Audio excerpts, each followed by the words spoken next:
Chettinad Cement, 63 years of excellence. Your perfect concrete choice.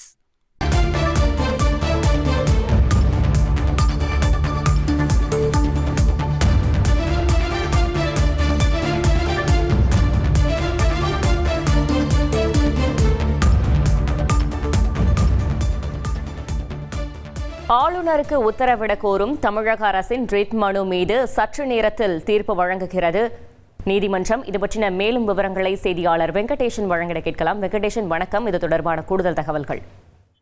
வணக்கம்.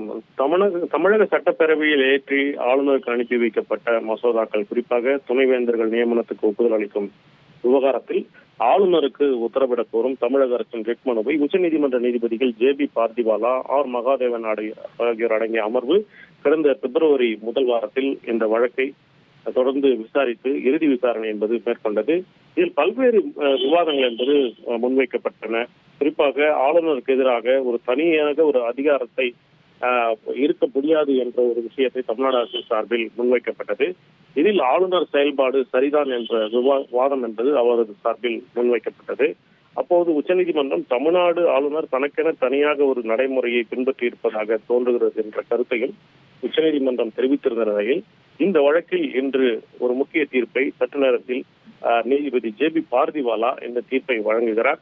இது ஒருமித்த தீர்ப்பாக இருக்க உள்ளது. இது முக்கியமான தீர்ப்பாக தமிழக அரசியல் மட்டுமல்லாமல் பாஜக ஆட்சி அல்லாத ஆளுநர்கள் செய்து வரும் நடவடிக்கைகள் மீது உச்சநீதிமன்றம் அளிக்கக்கூடிய தீர்ப்பு என்பது ஒரு மிகப்பெரிய செய்தியாக இருக்கும் என்றும் எதிர்பார்க்கப்படுகிறது. தகவல்களுக்கு நன்றி Venkatesan. Chettinad Cement, 63 years of excellence. Your perfect concrete choice.